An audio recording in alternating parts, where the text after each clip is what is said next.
Welcome back to the Eclectic Collection podcast, which you should be totally subscribed to. And if you're not, quite frankly, you could be cooler. So go become an eclector and follow us because you should. Today is episode 94, Greek Inspiration. Muse, not the band, although they're cool. Muses, talking about muses. So what's a muse? Muses were basically the inspirational goddesses of art, science, literature, dance, music, and basically all cool things in the aesthetic world. They were the daughters of Zeus. And as we all know, he was the head honcho god on Olympus. So they really were supposed to inspire and, creation of different realms here, and we're always definitely a part of the creative process with people in all these different ways. And the thing with them is that people argue, are there 3 or are there 9? And the truth is, well, how do we know? Was anybody at Olympus? Probably not. But here's what we think we know. There were 3 that then, in effect, tripled. So let me explain. The 3 muses that supposedly were the original daughters, one was born from water movement.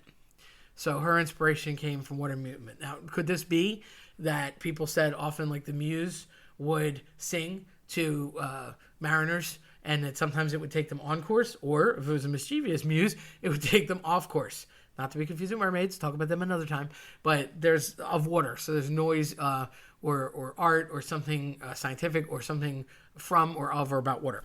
The second daughter was a sound created by air. So she was born of air. So I'm also getting flashbacks of like Last Airbender, and I think there's supposed to be other elements there coming too, but not related to M. Night Shyamalan. So she made noises by way of the air. So winds, any kind of storm situation, but again, only sticking to the air part, hurricane, tornado, etc. And then one was born of the human voice. So singing, obviously, lyrics, and the lyre, lyrical poem, play on the word, lyre being like a little harp, was very popular at the time. So those are supposedly the 3 daughters that's how muses came about, and that's how the noise, if you will, came about, or the inspiration from them. However, allegedly, many say that there's 9 daughters of Zeus, and that what happened was that triad tripled. So the triple triad turned into practice, memory, and song is how we get supposedly the idea of practicing, obviously remembering, and then song itself. So the key, I'll say component, I don't want to say DNA, but the key component of the trace element there, the practice muse was the water muse, the memory muse was technically the air muse, and the song muse was obviously the voice muse. Now I can see that one real easy, but I guess I failed to understand where practice denotes water and memory denotes wind, but what do I know? So the triad allegedly tripled, and there's supposedly 9 daughters of Zeus.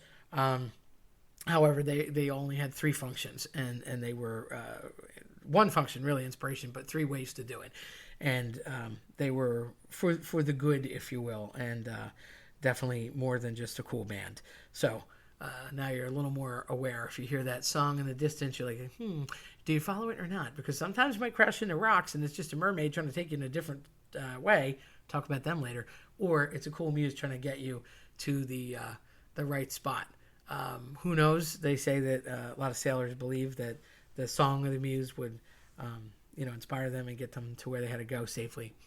But that was before maps, so I guess you have to consult a cartographer on that one. If you liked what you heard today, then check us out at eclecticcollectionpodcasts.com or follow us on your preferred platform. I'm Terry Tenaglia. Thanks for listening.